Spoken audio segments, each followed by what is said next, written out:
क्रोध का न होना मन को शांत रखने का सबसे प्रभावशाली उपाय है। क्रोध की उत्पत्ति केवल अधूरी इच्छाओं से होती है, जो दूसरों से कोई अपेक्षा नहीं रखता, अपितु पूरी तरह ईश्वर पर निर्भर रहता है। वह अपने संगी साथियों के प्रति क्रोध या निराशा अनुभव नहीं कर सकता। संत जन इस सत्य बोध के कारण निश्चिंत होते हैं, ईश्वर इस ब्रह्मांड को चला रहे हैं और वे क्रोध, वैमनस्य और पक्षपात से मुक्त हैं। क्रोध जिस बात के लिए आता है उसके उद्देश्य को ही समाप्त कर देता है। क्रोध का प्रतिकारक क्रोध नहीं है। एक उग्र क्रोध दूसरे को अपना दुर्बल क्रोध दबाए रखने के लिए बातचीत कर सकता, परंतु कभी भी उस दुर्बल क्रोध को समाप्त नहीं कर सकता। जब आपको क्रोध आए तो कुछ ना बोलें, ये जानकर कि ये एक रोग है, जैसे जुकाम होता है, उसे आप उन लोगों के बारे में सोचते हुए समाप्त कर दीजिए जिनसे आप कदापि क्रुद्ध नहीं हो सकते, चाहे वे किसी भी प्रकार का व्यवहार क्यों न करें। उसे स्नेह का सुखद स्नान देकर समाप्त कर दें। यदि आपका क्रोध का मनोवेग अत्यधिक प्रचंड है तो ठंडे पानी से स्नान करें या बर्फ का एक टुकड़ा मेरुशीटर तथा कानों के ठीक ऊपर कनपट्टियों पर और माथे, विशेषकर भ्रुकुटियों के बीच और सिर के ऊपर रखें। क्रोध से ईर्ष्या, घृणा, दुर्भाव, बदले की भावना, विनाशक वृत्ति, अनियंत्रित विचार, मस्तिष्क पक्षघात, ब्रेन पैरालिसिस और अस्थायी पागलपन उत्पन्न होते हैं, जिनमें से कोई भी भयंकर अपराधों का प्रेरक बन सकता है। यह सुख और शांति के लिए विष है। यह सोचने समझने की शक्ति के लिए विष है। क्रोध नासमझी का एक रूप है। दूसरों को क्रोध द्वारा जीतना मूर्खों का तरीका है, क्योंकि क्रोध शत्रु में और अधिक रोष उत्पन्न करता है तथा इस प्रकार उसे अधिक बलवान और शक्तिशाली शत्रु बनाता है। बिना हानि पहुंचाए बुराई को रोकने के लिए क्रोध का उचित प्रदर्शन कभी कभी भलाई को उत्पन्न करता है। अंधा, अनियंत्रित क्रोध प्रतिशोधी तथा द्वेषपूर्ण है।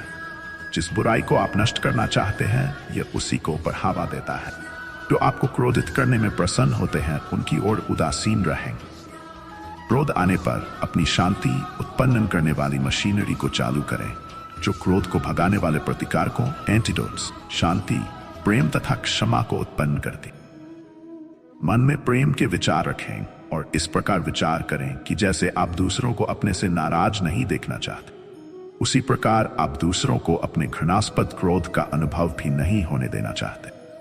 जब आप एक अवतरित पुरुष सदृश बन जाएंगे और संपूर्ण मानव जाति को छोटे भाइयों के रूप में परस्पर एक दूसरे को चोट पहुंचाते हुए देखेंगे, क्योंकि उन्हें जात नहीं कि वे क्या कर रहे हैं, तब आप किसी से नाराज नहीं हो सकते। अज्ञान ही हर प्रकार के क्रोध की जननी है।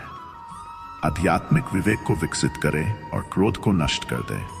क्रोध भड़काने वाले व्यक्ति को ईश्वर के एक बच्चे के रूप में देखें, एक नन्हे 5 वर्षीय भाई के रूप में, जिसने संभवतः अनजाने में आपको छुरा घोंप दिया है। आपको बदले में इस छोटे भाई को छुरा मारने की इच्छा नहीं करनी चाहिए।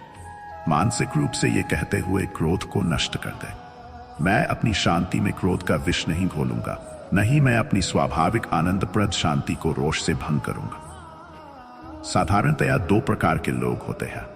एक, जो दुनिया में क्या ठीक नहीं हो रहा है उस पर लगातार शोक प्रकट करते रहते हैं, और दूसरे जो जीवन की कठिनाइयों को हंसकर टाल देते हैं, जिनकी सोच हमेशा सकारात्मक होती है। हर विषय को गंभीर रूप में क्यों ले? यदि प्रत्येक मनुष्य अधिकाधिक सकारात्मक और सामंजस्यपूर्ण हो जाए तो यह संसार कितना अद्भुत हो जाएगा। सभ्यता के जंगल में, आधुनिक युग के तनावपूर्ण जीवन में परीक्षाएं छुपी हुई हैं। जो आप दूसरों को देंगे वही आपके पास वापस आएगा। घृणा करेंगे तो आपको बदले में घृणा ही मिलेगी।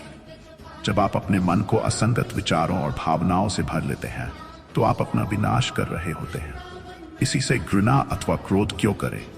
अपने शत्रुओं से भी प्रेम करें। क्रोध की आग में क्यों उबलते रहे? यदि आपको क्रोध आए तो तुरंत इस पर काबू पाए। थोड़ा सा टहले, 10 या 15 तक गिनती करें या अपने मन को किसी सुखद बात की ओर लगाएं। बदले की भावना को त्याग दें। जब आप क्रोधित होते हैं तो आपका मस्तिष्क गर्म हो जाता है, आपके हृदय के वाल्व की कार्यप्रणाली में बाधा आती है, आपके सारे शरीर से शक्ति का ह्रास होने लगता है। शांति और अच्छाई को निःसृत करें, क्योंकि यही आपके भीतर स्थित ईश्वर के प्रतिबिंब की प्रकृति है, आपका सच्चा स्वरूप। तब आपको कोई अशांत नहीं कर सकता। यदि आप किसी अच्छी आदत को विकसित करना चाहते हैं या किसी बुरी आदत को छोड़ना चाहते हैं तो मस्तिष्क की कोशिकाओं पर ध्यान केंद्रित करें, जो आदतों की यंत्र रचनाओं का भंडार है। अच्छी आदत को विकसित करने के लिए ध्यान करें और फिर एकाग्रता को कूटस्थ केंद्र भ्रूणति में जो इच्छा शक्ति का केंद्र है पर रखते हुए गहनता से उस अच्छी आदत का प्रतिज्ञापन करें जिसे आप स्थापित करना चाहते हैं। और जब आप बुरी आदतों को हटाना चाहते हैं, कूटस्थ पर ध्यान केंद्रित करते हुए गहराई से प्रतिज्ञापन करें कि बुरी आदतों के सभी खांचे मिट रहे हैं। मैं आपको इस प्रविधि की परिणामिता की एक कहानी बताता। भारत में एक बार मेरे पास एक व्यक्ति आया जिसे अपने क्रोध पर संयमनहीन था। क्रोध में आकर अपने अफसरों को थप्पड़ मारने में उसे महारत हासिल थी। इस कारण वह के बाद एक नौकरियों से हाथ धोता रहा। वह बेकाबू होकर इतना गुस्सैल हो गया कि अगर वह किसी से तंग हो जाता तो उसके हाथ में जो कुछ आ जाए वही उठाकर मार देता। उसने मुझसे सहायता मांगी।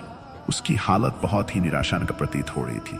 फिर मैंने उसे क्रियाओं का अभ्यास करने के लिए कहा और यह निर्देश भी दिया कि क्रिया का अभ्यास करने के बाद सोचें कि ईश्वर का दिव्य प्रकाश आपके मस्तिष्क में प्रवेश कर रहा है, शांति प्रदान कर रहा है, तंत्रिकाओं को शांत कर रहा है, मनोभावों को शांत कर रहा है, संपूर्ण क्रोध को मिटा रहा है और एक दिन आपके क्रोध के आवेश समाप्त हो जाएंगे।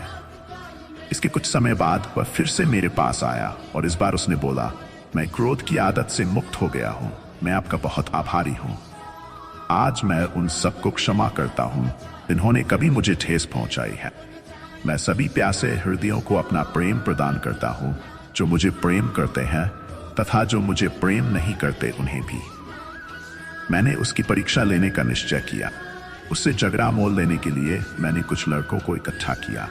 जिस रास्ते से वह रोजाना गुजरता था उसके किनारे बने एक पार्क में मैं गया कि मैं नजारा देख सकूं। उसने अपनी शांति बनाए रखी।